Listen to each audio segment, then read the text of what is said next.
Started. Education is the most powerful weapon which actually change the world. And with the changing landscape of education, are we really adapting to this change? That's a question that, friends, we need to ask ourselves. Hi, everybody. This is Dr. Pramina Jagdish, founder School Skies, and a warm welcome on behalf of Kaveri Hospitals and School Skies today. I think it's overwhelming to have close to 720 registrants for this event today, and we will definitely make us try our best to make this productive and useful for all of you. So, for a brief intro on what this webinar is about, to explain Kaveri Hospitals. Kaveri Hospitals is a multi-specialty hospital with branches across India. They have a single vision to cater to the public with quality healthcare services. And as far as our firm is concerned, schools like the EdTech network that helps schools go digital. We've got close to 1 lakh parents and IT schools on the portal.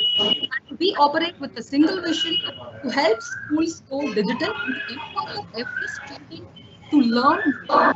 Completely resonate with the philosophy of so why this webinar? So this is a very joint venture or joint endeavor on behalf of Kaveri Hospital as well as School Skies to create absolute positivity during this very challenging times and also to create some kind of health awareness on what is happening when we take on the online journey. So with that, I'll quickly set the context for the meeting. So we have our very first speaker here, Dr. Radha, and she's all the way from Hosur, Kaveri. Welcome, Dr. Radha. It's a pleasure and honor to have you on the forum today, and we are greatly looking forward to your thoughts. So friends, before I introduce Dr. Radha, I just want to leave you with this thing that do type in your concerns on the chat box for all the parents who are on the Teams portal. And if it's on FB, please do leave your comments there. So we will compile it and try to answer it on a priority basis once Dr. Radha finishes her talk. So with that, again, quickly to Dr. Radha. Dr. Radha is a consultant ophthalmologist from Kaveri Hospital. She's done a UG from KMC Chennai, has done a Dip and B from Little Flower Eye Institute at Cochin, a fellow in International Council of Ophthalmology.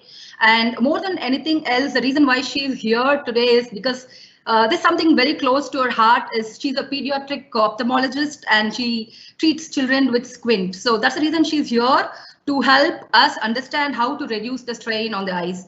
So welcome, Dr. Radha, once again, and over to you, Dr. Radha.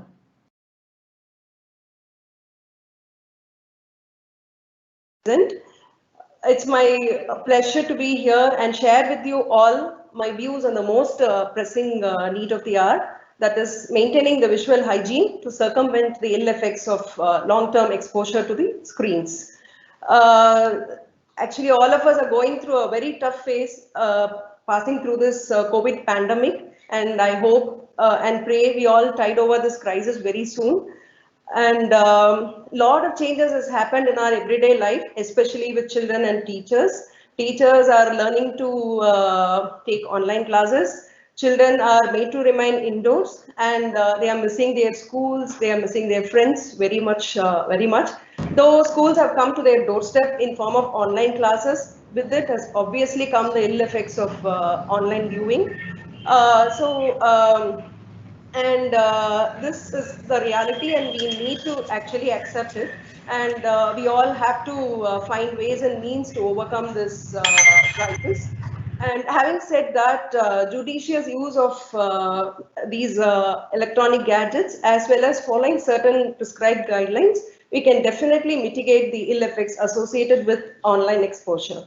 So I'm here to dwell upon them today. Let me just start with the problems associated with this long-term screen exposure.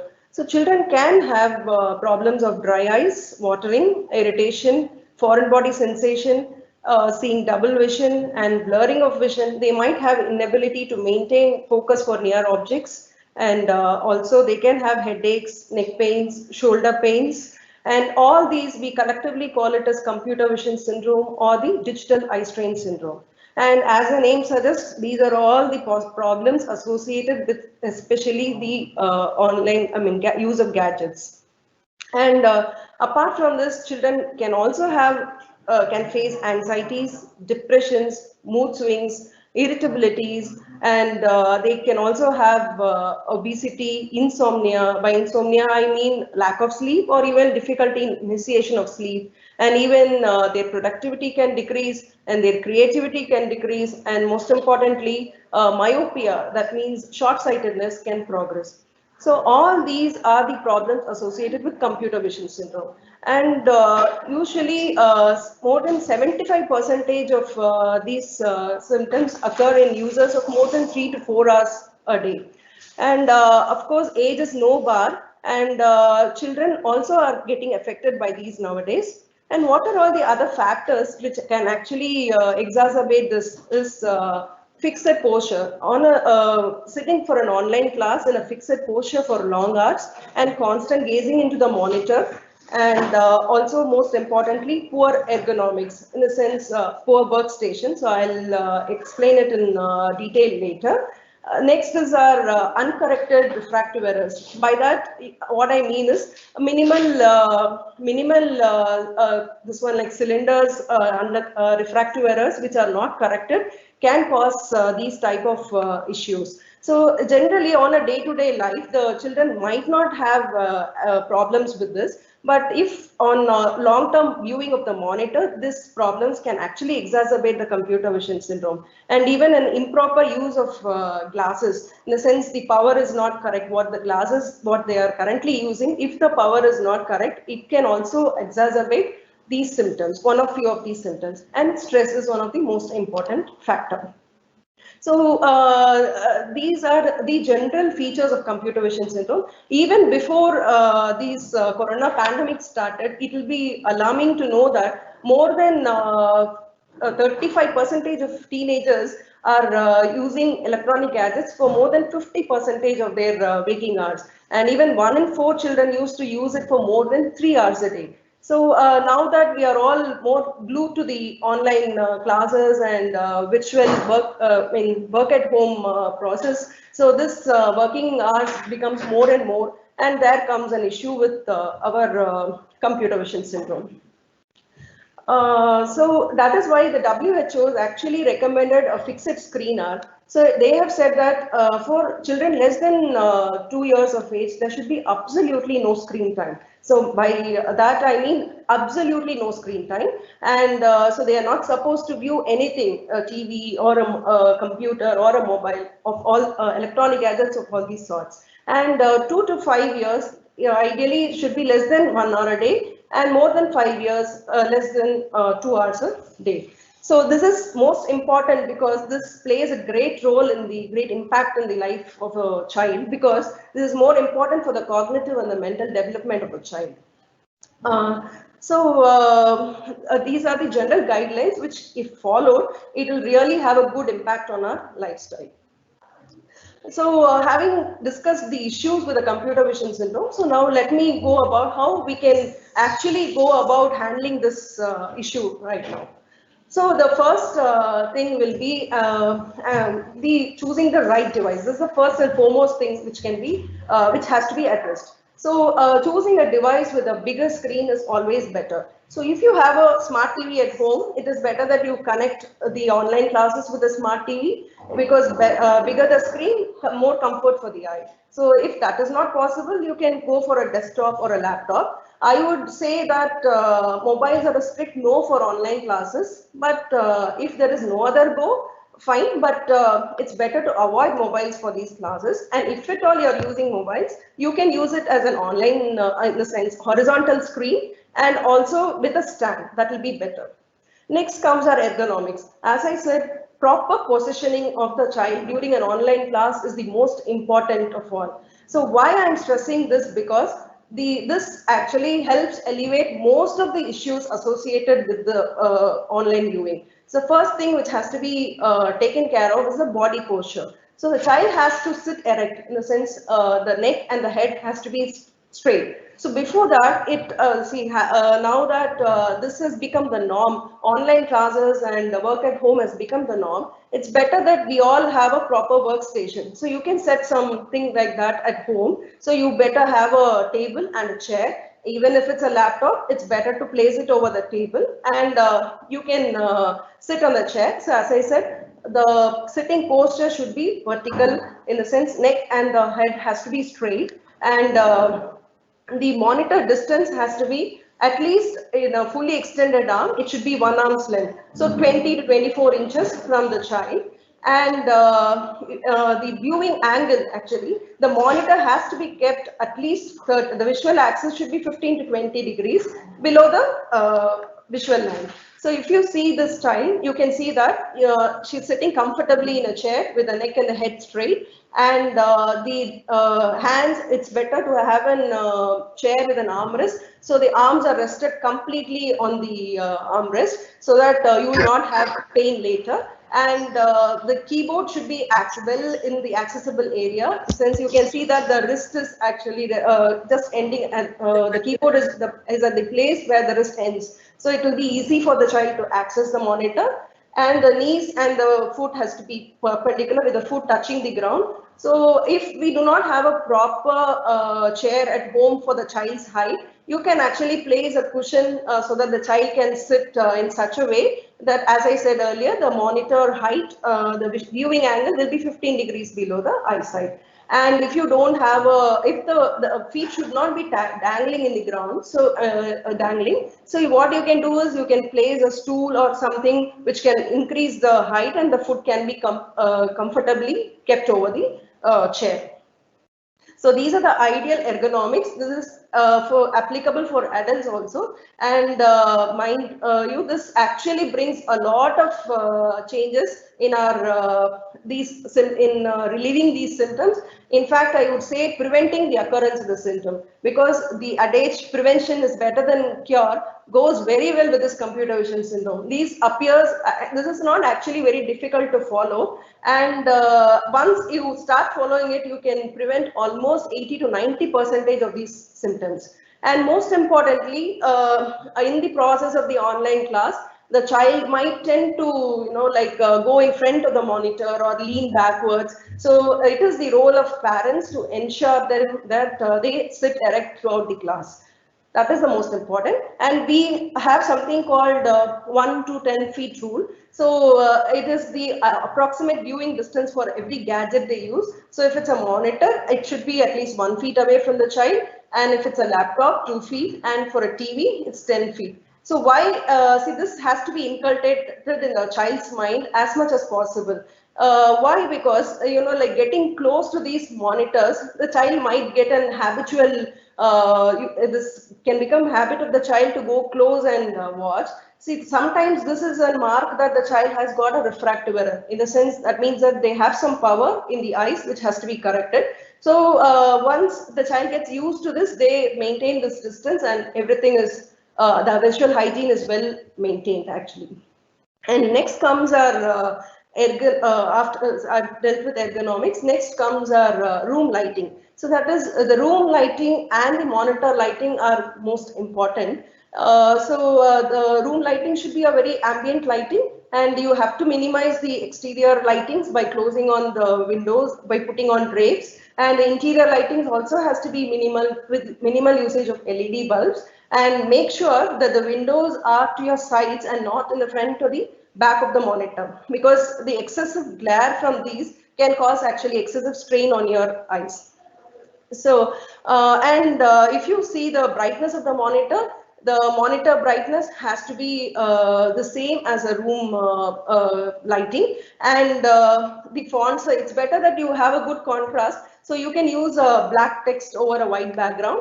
And if you see the font size, it's better you use the size which is more comfortable for your eyes. So in the sense, if a child can see a font size very clearly, so 2 to 3 times more font size than this will be ideal for a comfortable viewing. So you can increase the font size and make the child very much comfortable. That is the basic idea behind it. And as I said, you have to minimize the glare coming from the windows. So more the glare on the monitor, the more the visual effort the child has to put in viewing the online screen, and that will cause more eye fatigue and headache and all the symptoms which I had already discussed. So this is up to the parents to ensure that the child maintains this ergonomics, and even the adults has to maintain this ergonomics in their when they use these electronic gadgets. So, and the more important thing which I want to stress upon is the blinking. So why I stress upon this blinking, because actually blinking does a very good this one of like replenishing the ocular surface. So the tears has to be distributed normally over the eye evenly, so that you will not have dry eyes or fatigue or irritation. So if you see a child sitting during an online class, you will see that the child actually doesn't blink much. In the sense, the blinking rate will be hardly like 5 to 8 times a minute, but a normal blinking rate will be like 15 to 18 times, 15 to 20 times also. So this has to be again forced in the child's mind. Blinking is most important. So what we can do is, you can always take a break. So that we call as 20-20-20 rule. So by this 20-20-20 rule, what I mean is, take a break every 20 minutes and look at something 20 feet away. See what happens when we keep on looking at the near object. There is something called ciliary muscles in our eyes. So like our body muscles, when we do exercise, everything like walking, jogging, fast walking, jogging, same way the muscles in the eye are also put to strain. So more of near work, the ciliary muscles are always contracted, what we call as accommodation. So more the accommodation, more visual symptoms. That is why this rule applies to children as well as adults. So this is a very simple rule to follow, and it has got a profound effect on the eyes. So you advise a child to take a break every 20 minutes and look at something 20 feet away for 20 seconds. And you can also add 20 blinks at that time. So if the child can take a good break at that time, you can ask them to just have a small walk around, so that their muscles, after sitting for a long time, it will feel a bit relaxed. So that will definitely help them. Again, one more thing I want to really stress on this break time is, you should not allow the child to grab a mobile or a video game at this break, because the whole purpose is defeated when the child starts playing with a video game at this break. So that is most important. And having said this, I want to talk upon this blue light also. So what is, because everybody is now talking about blue light emanating from the computer. So is the blue light really harmful? Actually, if you see, the blue light is normally seen in the daytime in our everyday life. It's coming from the sun, it's coming from the computer screens, coming from light bulbs, coming from computers and mobiles. So everything actually it's there. So why is it more important? Because as the day passes, as the day progresses, during evening, the blue light actually significantly drops in our environment. So, there is a hormone called melatonin in our pineal gland, which is secreted in the evening, and this actually makes the brain sense that it's getting dark and it's like time to go for sleep. So what happens when the blue light, we are exposed to the blue light on a constant basis in the night? So it tends to disturb our sleep-wake cycle. So as I said, the blue light is very much essential in the daytime for our routine cognitive functions, and also for the circadian rhythm, that is what we call as biological clock, which we maintain during the everyday life, that is the sleep wake cycle. So as if we are not cutting down the usage of these objects in the night, so what happens is the brain tends to think that this dark has not set in, and we get difficulty in getting initiated to sleep. And even if we sleep, most of the children get up with an hangover effect. So that is a problem. So ideally, what has to be done is the exposure to mobiles or any online gadgets should be avoided for at least 1 to 2 hours before the sleep time. So what we can do is, as a family, we can fix a time wherein the use of mobile can be avoided for a particular period of from evening to the next day morning. If that can be done, that is a really wonderful thing, which will help your eyes in the long run.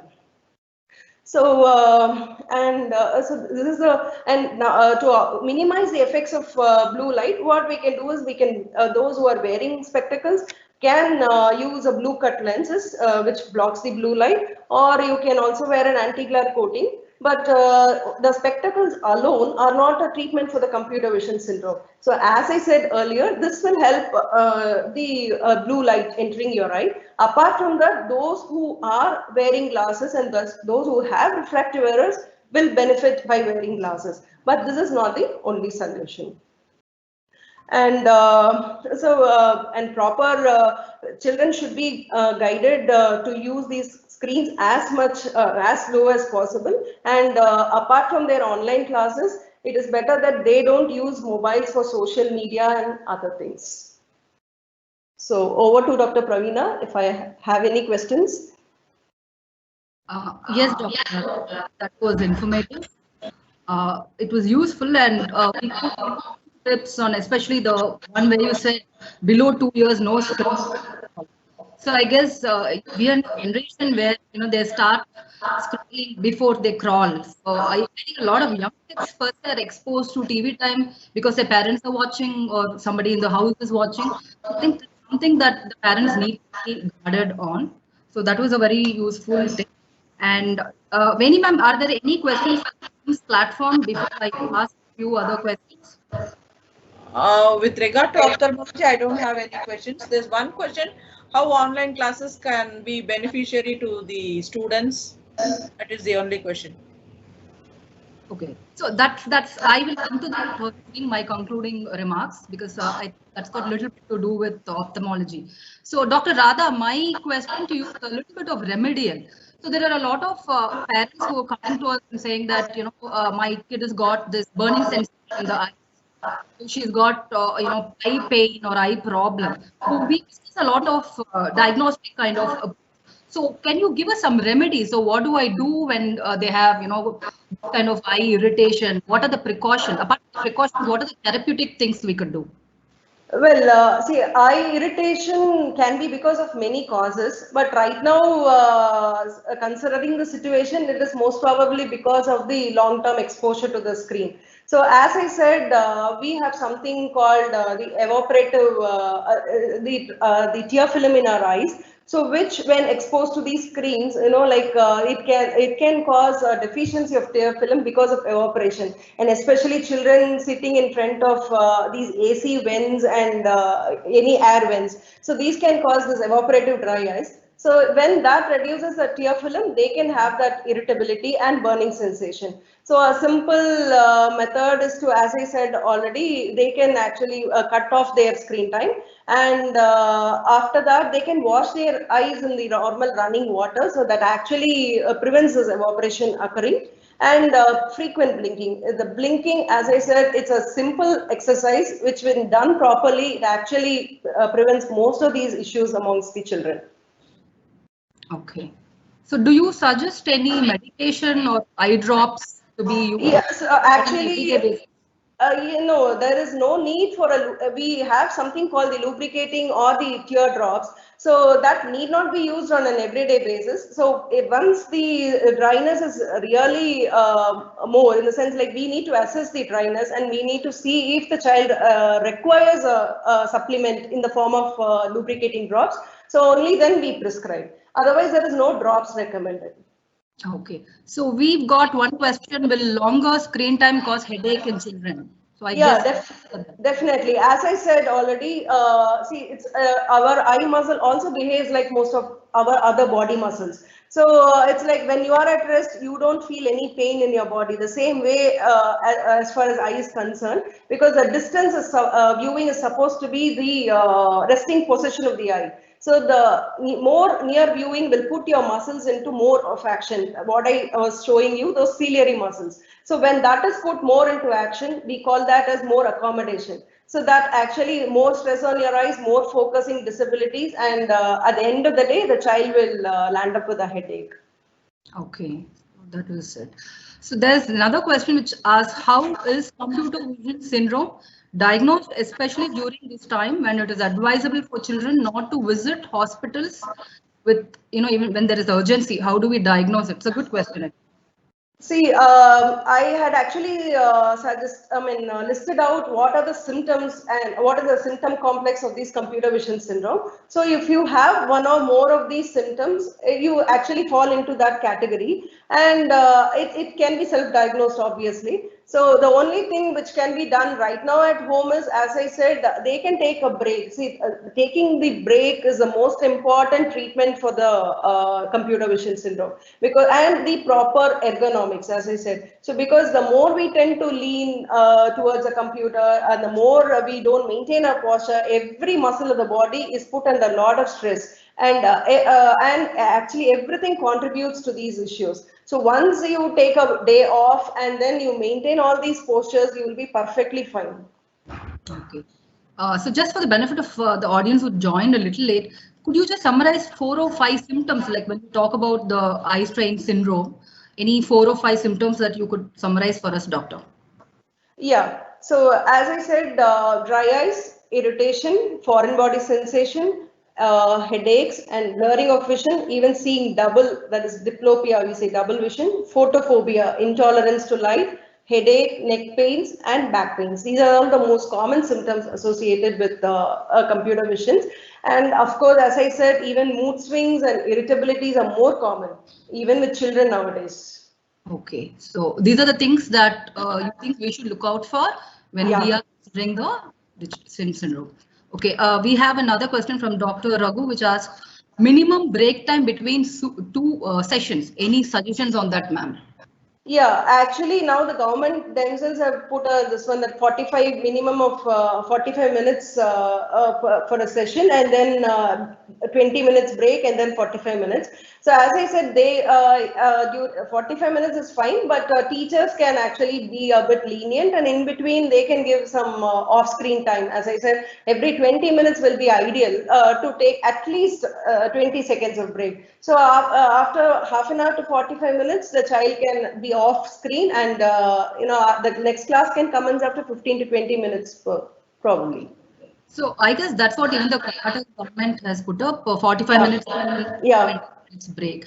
And Dr. Raghu, even Tamil Nadu government is coming up with guidelines for online classes, and they've got ophthalmologist and a child psychiatrist, everybody on their team. That's probably due in next week or so. So we have that on the papers even today. So that's about it. And we have one question, we don't know who asked it, but what is the cause of dark circles? Can screen time per se be the cause of dark circles? See, dark circles is mostly associated with our food and sleep. So basically, rich proteinaceous food will prevent these dark circles from appearing, and improper sleep actually leads to dark circles. So this can be indirectly related to our long-term usage of our computers, though there's no direct link. Very true. So there could be multiple factors that associated with dark circles, just apart from the screen time. I think that's it. So another question is, any eye exercises you would suggest, ma'am, to relieve strain? It is a very nice one, because I think we need to do those exercises. It would be great if you could give a tip on that. Purposefully, I left on that topic because as such, you see, there is no specific exercise which can be done to, like improve these, improve the symptoms. But certain children, they do fall under a category called convergence insufficiency. So by that, what I mean is, see, normally when we tend to look at something, a near object, both our eyes tend to converge at a point. So we can read text or a computer screen very legibly. Whereas certain children, they try to, one of the muscles can be weak. So the eye can be trying to move to the exterior, in the sense outside. So they try to, without their knowledge, they try to bring in inside to keep the object under focus. So in the process, the repeated, we call it like fusional insufficiency. So repeated, efforts to bring the eyes inside will cause headache and eye fatigue very soon. So this can be found out only in an ophthalmological setup. And once it is there, it is also easy to cure, because like we give some exercises to strengthen the muscles, ciliary muscles. So by that, the child can actually focus very well. So this, after saying this, we need to check if there is, if this is like more, they can possibly go in for a squint also at a later stage. If there is associated, like refractive error, in the sense there is some power which is not corrected, that can also happen. Okay. Yeah, But just my. we can try some simple exercises like palming, rolling of your eyes. These are actually supposed to bring some relief to your eyes. So that can be done. But there are no specific exercises. There's no go-to rule as such. Yeah, yeah, Adding my exactly. 2 pennies here because I do a lot of yoga. So we Yeah. have some exercises like where you kind of look around, look at the tip of your nose and look far away and look left, right. It is a Yes. very simple exercise Yeah. format.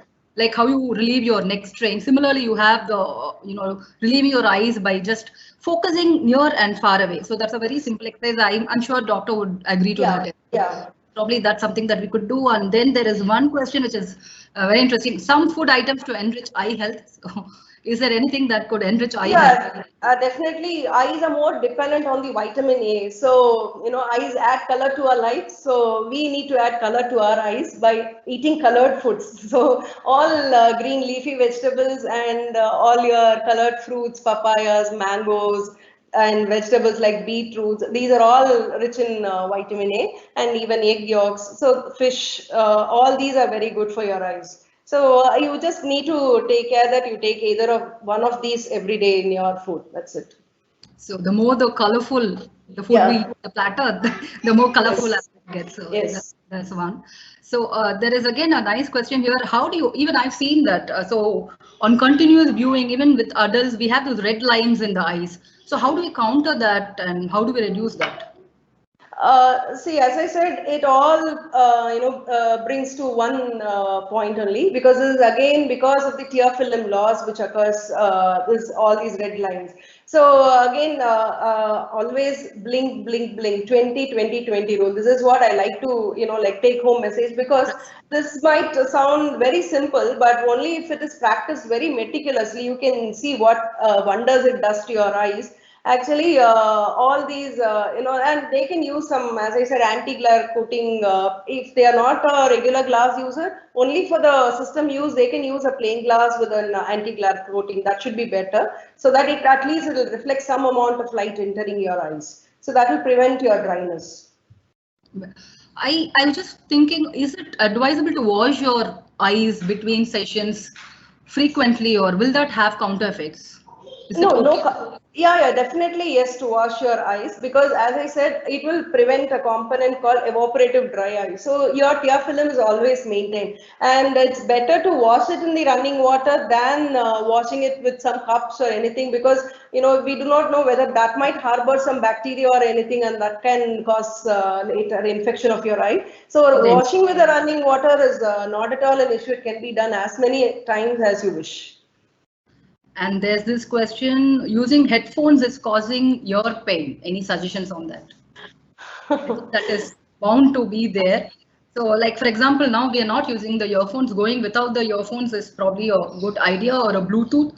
A smaller one is a good idea. So these are the things that we've experimented with our kids. If at all, when they get very tired on the laptop, sometimes it's the mobile and they're not even seeing the mobile, they're just listening to it. So I've given this tip to my kid. So when he's really tired, I told him not to visualize it, just listen to class, because most of the time it's a lecture. So I think that answers the question. A better place. So which is a better place on the computer, indoors or outdoors? She answered that, I guess. Yeah, so that's what actually indoors is the best thing to view the computer, but actually the lighting has to be optimal. It should not be too bright. So you can, I said, as I said, you can adjust the window drapes, and so you can make it a minimal lighting and view your monitor. Okay. So any different suggestions for guys who wear spectacles as far as this lighting is concerned? Yeah, for those who wear spectacles, actually, definitively, even for those who do not wear spectacles, a comprehensive eye examination is a must every year, because we do not know whether there is any alteration in your power, or there is something called lazy eyes, which I also want to add in this regard. See, by lazy eye, what do I mean is sometimes a child might not know that they have a decreased vision in one eye. they tend to use the other normal seeing eye, and in the process they don't find out that the other eye has got less vision. So when brought at an early age, some exercises can actually improve the eyesight. But after a long time, we cannot restore the. If the child is brought after a long time, long years of life, we cannot do anything for that. So it's like whether you have any issues or not, it is always advisable for a child and for an adult to have a comprehensive eye examination every year. Okay. So we already discussed about the red eyes. There's still a question that says, is this a cause of concern or should we ignore it? The red eye. Pardon? Is red eyes a cause of concern or can we ignore it and let it pass? See, this dryness at a milder scale does no harm, but as time goes by, you know that if the surface is not moist, you will really have that stinging foreign body sensation which you cannot actually tolerate, because your eyes, when you blink and you tend to close and open your eyes, there has to be a moisturizing surface. So if the surface is rough, that is what I mean by dry eyes. So if the tear film is not actually sufficient, you will really have a great trouble in carrying your daily routine. So red eyes at initial stage is fine, but when you see red eyes, as I said, you take extra caution to prevent it, in the sense overcome it by yourself. Okay, there is one very specific question. My son has dryness in his eyes by birth. We have been using lubricants on it, though we have very limited class Rs. His eyes still tend to become red and develops headaches very often towards the end of it. Any suggestions from you, doctor?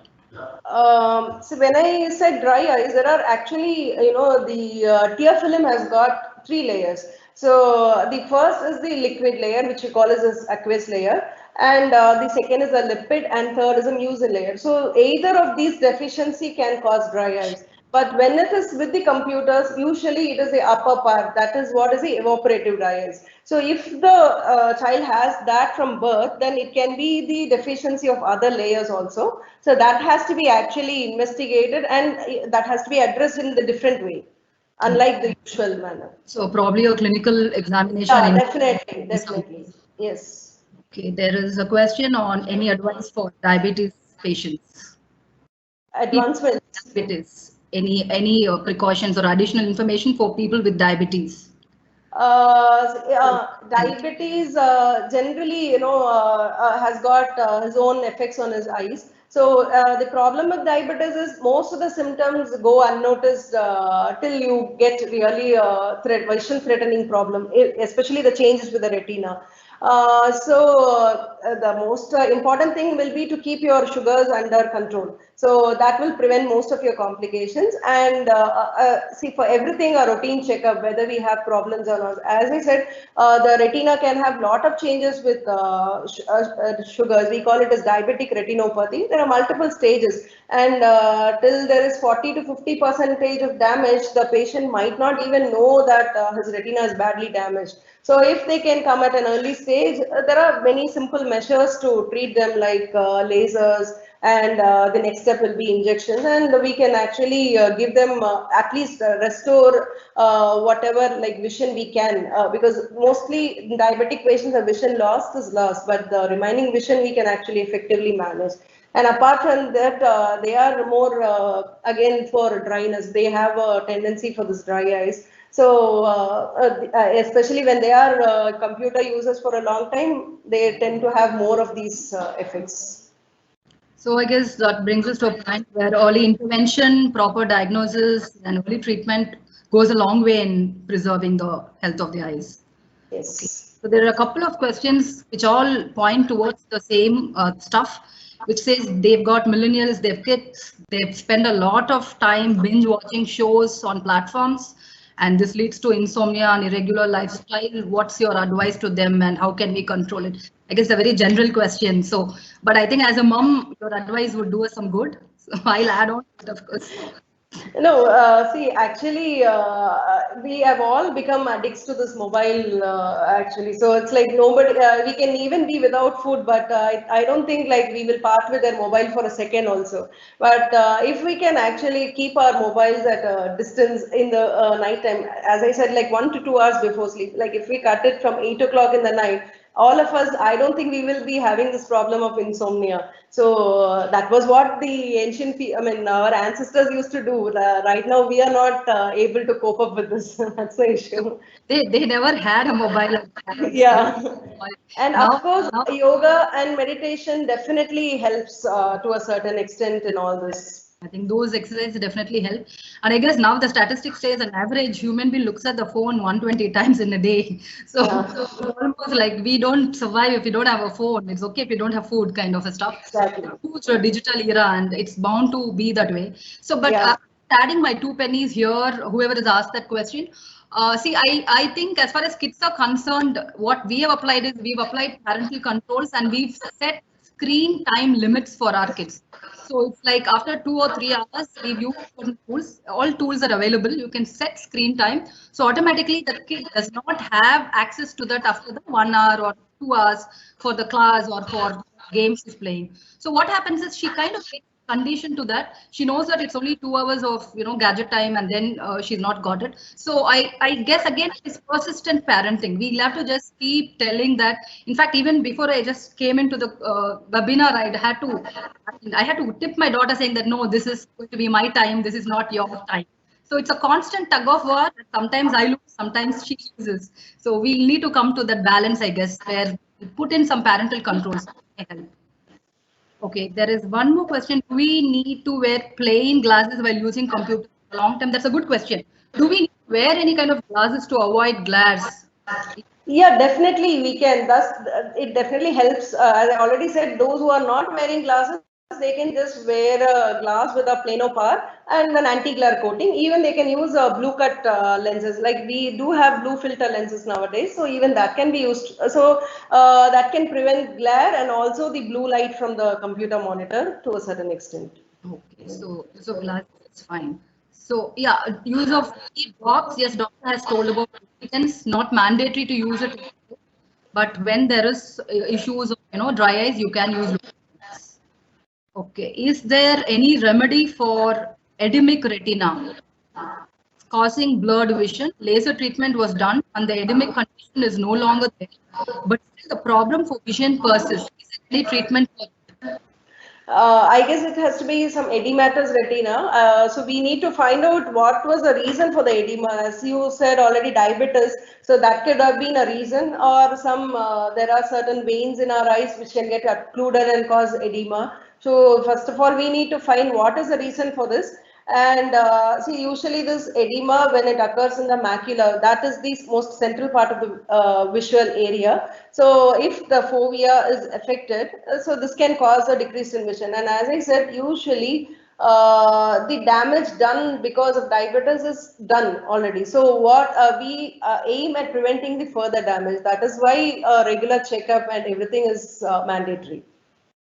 So there are options like lasers and injections which are given inside the eye, like intravitreal injections. So depending on the condition, we can advise what has to be done. Okay. So here there is a question that says, as my 13-year-old boy has astigmatism, last month he had a complaint of lowering power of one eye with severe headache. Topography was done, power class has changed, but still complaint exists. That's a good point. Actually, astigmatism, especially in children, like this can also be indirectly related to our computer usage. By that, the child tends to keep rubbing their eyes constantly while on the monitor. So when they keep rubbing their eyes, the curvature of the cornea, the normal curvature gets altered and it can become like a cone. So we call that condition called keratoconus. So keratoconus means like a particular point of cornea becomes conical. So what happens is a child might develop a high astigmatism in that eye. So this will actually lead to more thinning of the cornea. So the parents has to ensure that the child doesn't rub their eyes constantly. The child should be made to realize this rubbing in long run causes these issues. And astigmatism per se can be genetic, so that can also cause, like more the astigmatism, sometimes the child might not get the desired visual effect. But certain amounts of like less degrees, they will have a full vision with glasses. And only thing is the child has to wear their glass properly. hold it with both the hands and take it out and wear it with both the hands. That is most important because see, by astigmatism, what do we mean is power in a particular axis. So once your glass is tilted, the axis gets changed. So the child wearing the glass properly and removing the glass properly tends to maintain the axis in which the power was prescribed. So that is the most important thing. So the glasses has to be handled carefully for the better vision with astigmatism. If the axis changes, then they will cause headache. So that has to be looked for. Okay, so that was very well said, Dr. Radha. I think children really tend to mishandle the glasses. Yeah. Just pull it out on the table or on the bags. So that kind of, I mean, I face this. So I think that's a point we need to stress with the kids. Yes. Then again, do you advise any names of lubricants? Eye drops? Any? Pardon? Any lubricants that you can advise? Yeah, there are multiple brands available in the market actually. See, the use of lubricants particularly does no harm to the eye. It can be used if you face these symptoms. I think I cannot talk about brand names in this open media. I guess, yeah, whoever has asked that, there are a lot of brands. You just ask for lubricants, and any pharmacist should be able to help you with that. Yeah, yeah. So only thing is certain lubricants have preservatives. So those used in long term can have the side effects related to the preservative. So that is why I said unless and until it is mandatory, we generally do not prescribe even lubricant drops. But that can be used for a short period with no harms as such. Okay, SOS. So is there, if there's a parent who's asked, the eyes are always watering when I attend the online classes, always watering.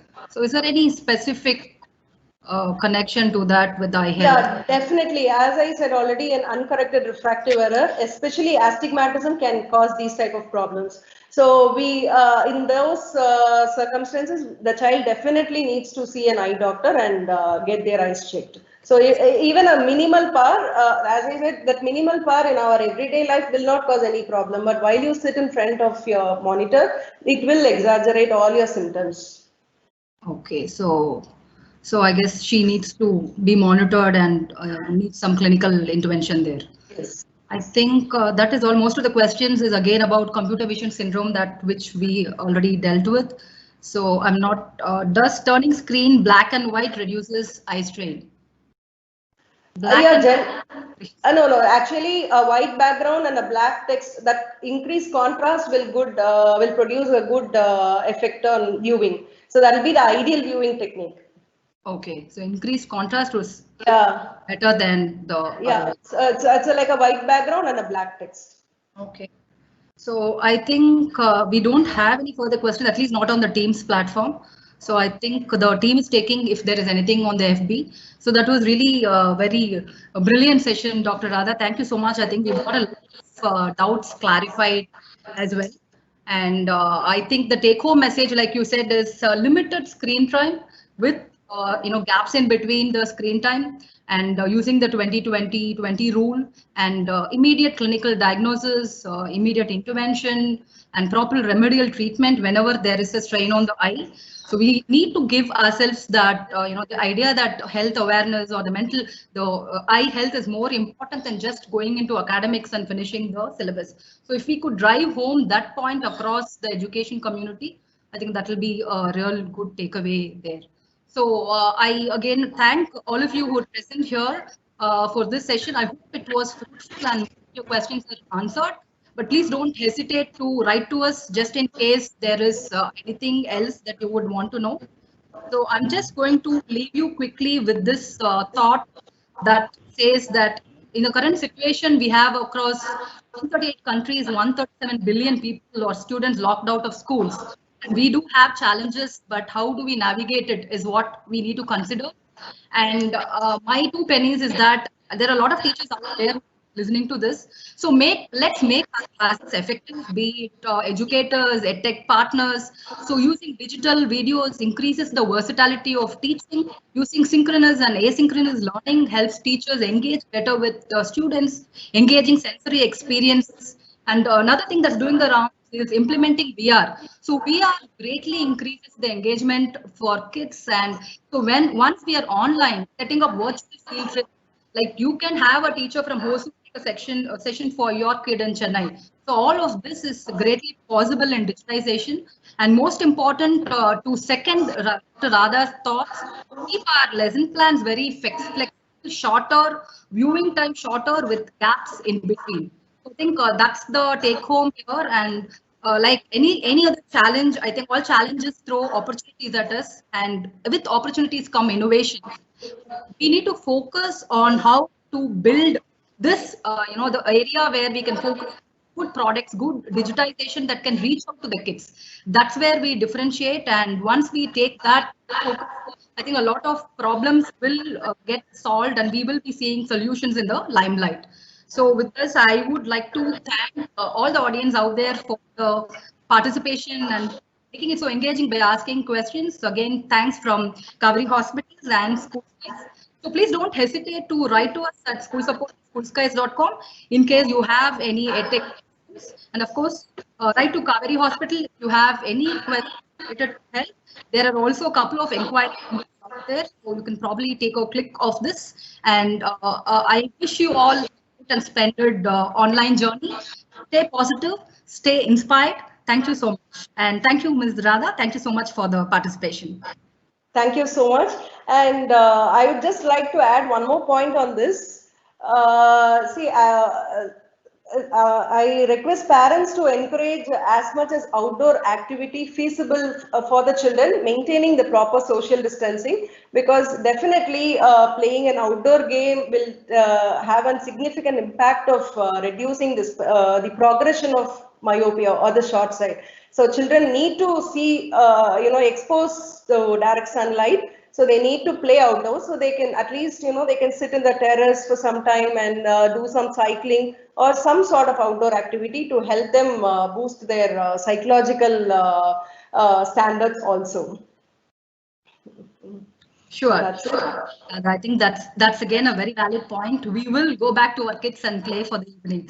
Definitely, yes. And thank you all for the participation. Thank you once again. Thank you so much.